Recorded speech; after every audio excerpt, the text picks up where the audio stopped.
Good evening, I'm back. Welcome to another installment of Dwayne Allen Guitar Concepts. Hope everyone's doing well and had a great holiday.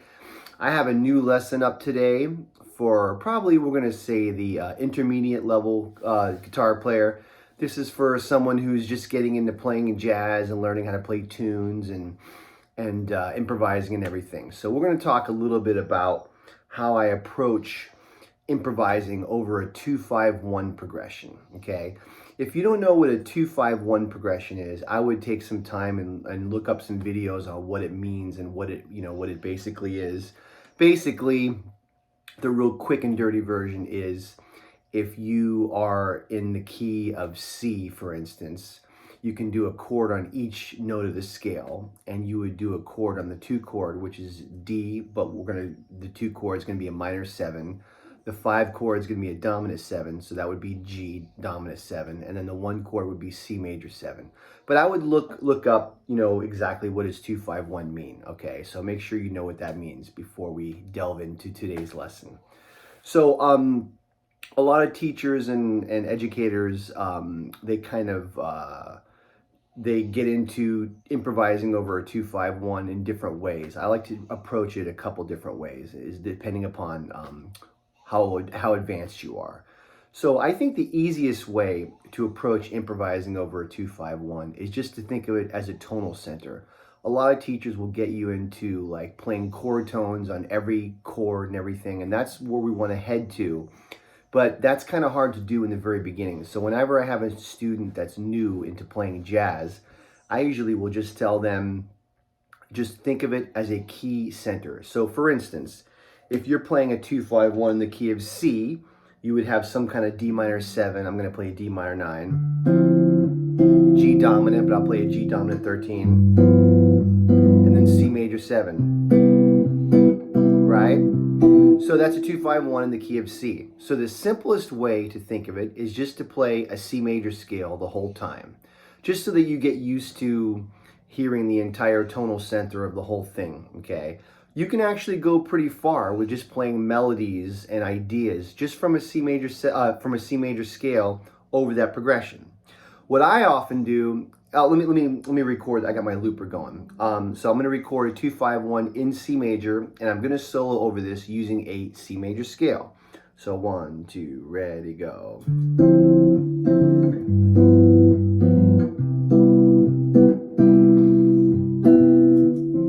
So I'm just going to play little melodies within C major. Okay, I'm going to try to be musical, swing.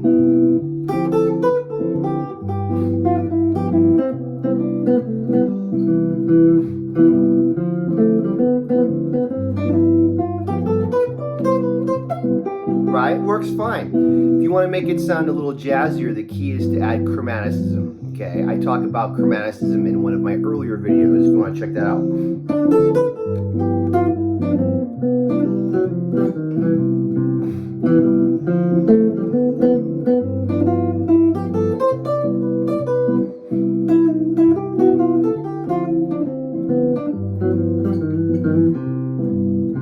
Right? Pretty easy.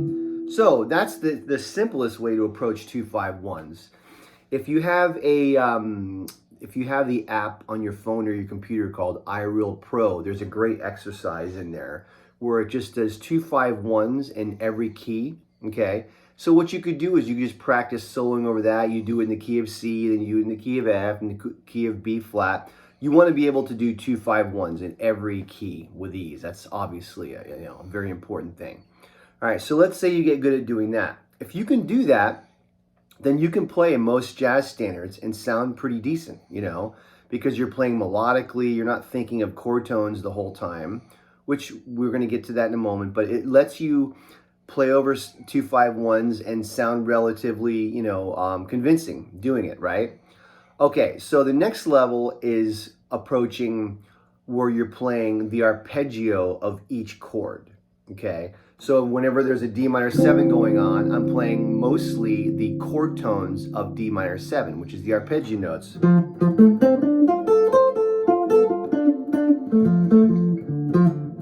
Jazz musicians tend to, prioritize chord tones over scale tones, actually. So whenever you're playing over a certain chord, you want to really focus on the chord tones or the arpeggio tones first and foremost, and then the scale tones, okay? So now, the problem with doing that is the chords come and go quickly, so you have to switch the arpeggio notes quickly. So it's a little bit challenging. So what I do is I have my students do what we call augmentation. So I'm going to do 4 bars of D minor 7, 4 bars of G dominant, then we'll do 4 bars of C major, okay? Give me 1 second. My dog's knocking at the door. Give me 1 second.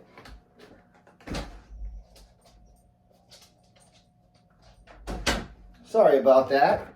All right, so anyway, I'm going to do it that way. So I'll call it out as I do it. 1, 2, ready, go. So 4 bars of D minor 7, 4 bars of G dominant 7.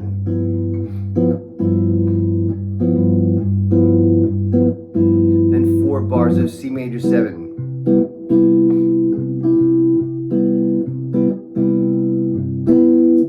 So now I'm going to play mostly arpeggios.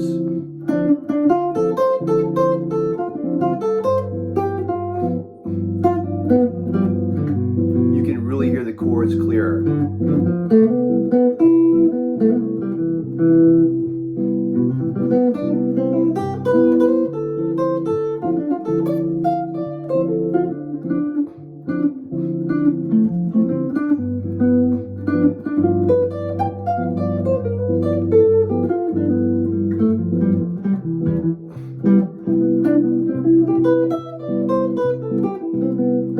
So as you can see, by doing it that way, you're addressing the chords a lot deeper and more in depth. You know, I'm hitting each of the chord tones of each chord, and it really, you can hear in the lines, it outlines the chord changes better, okay? So we did the augmentation method where I did 4 bars per chord, and that gives you more time. You don't have to, the chords don't come at you quickly, right? I do a whole lesson on augmentation, on like, you know, applying this to like standards and stuff, okay? So then you do it again, and then we're gonna do 2 bars per chord, so it comes a little bit faster. G, we'll do 4 bars C.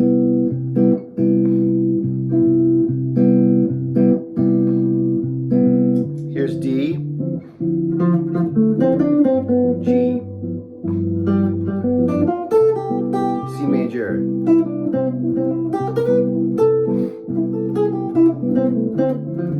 D,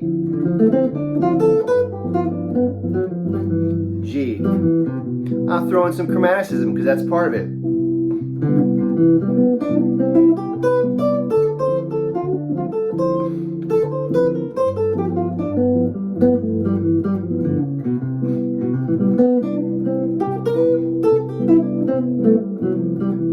Right? So there you can really hear the clarity of each chord change, okay? And then what you do is then you do it in real time, okay? So like this.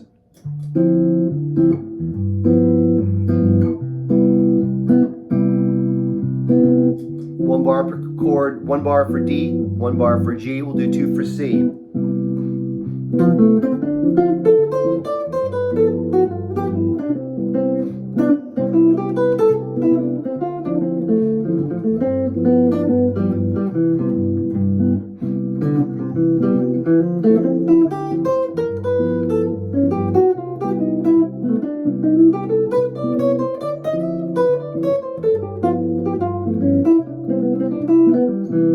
Got the idea?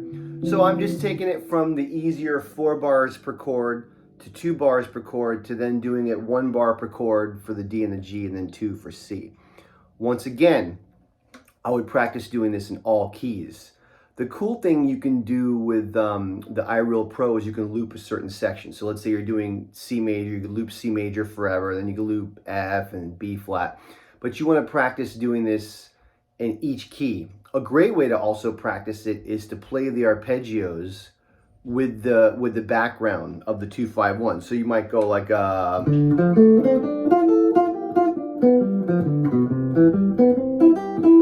F,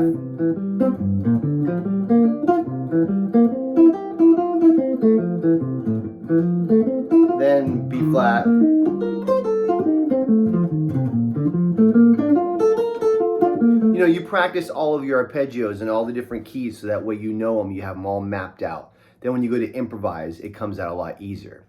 Now, a big part of playing 2-5-1s is you definitely want to build up kind of a vocabulary of licks and phrases from like records or books or whatever. Those are all great things to do too. But I always tell my students you should first be able to improvise using the scales and the arpeggios and all that kind of stuff where you can do it on your own. Then you start learning some phrases and licks and all that, and then it all starts coming together and learn how to do it at a high level, okay? Let's do a little variation on these. So we got the D Dorian plus D minor 7 arpeggio for the 2 chord. For the 5 chord, we're doing G mixolydian, but let's make it altered a little bit. So let's play the G7 flat 9 arpeggio, because that way you get a little bit of dissonance over the 5 chord, because music's all about tension and release, right? So like if you have the 2 chord is kind of consonant and then the 5 chord is kind of dissonant, that gives you a little bit of tension, then you release it on the 1. So I would be doing something like a D minor 7 arpeggio for the 2. And then for G7, I'm going to do the G7 flat 9 arpeggio, which is 1, 3, 5, flat 7, flat 9, right? And then back to the inside consonant for C major 7, okay? So I'm going to do that for a little bit. The other thing that you can do, you can also use scales too. So I have a whole lesson on altered dominance. What kind of scales can you play over an altered 5 chord? We're just going to pick one for right now. So I always teach all my students, anytime you have an altered dominant, you can play a diminished scale up a half step. So if we're doing G7 flat 9, I'm playing an A flat diminished scale. I'm doing the A flat whole half.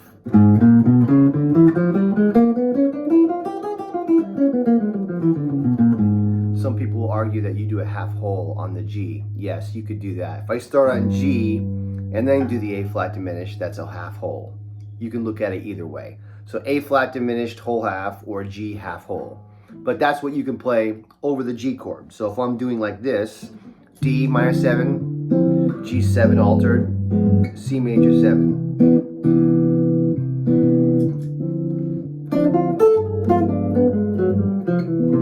Right? Pretty cool. Dorian.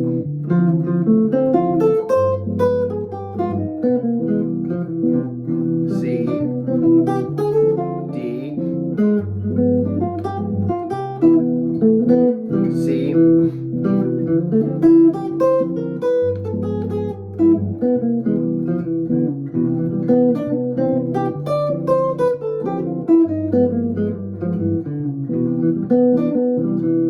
see how I'm doing that?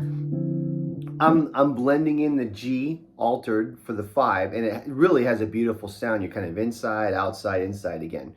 I did that one in real time. If the G altered is difficult for you, then what you do is you do the augmentation thing. You do the 4 bars of D, 4 bars of G altered, and you really explore that G altered sound. Then you plug it in, and then you do it with the C, same thing, right? 4 bars per chord, 2 bars per chord, then you do it in real time, how I did it there. So those are kind of some of the ways that I approach improvising over a 2-5-1 for major keys. I'm going to talk about the minor keys next time. So if you like this video, if you get anything out of these videos, please hit subscribe, please hit like, tell your friends.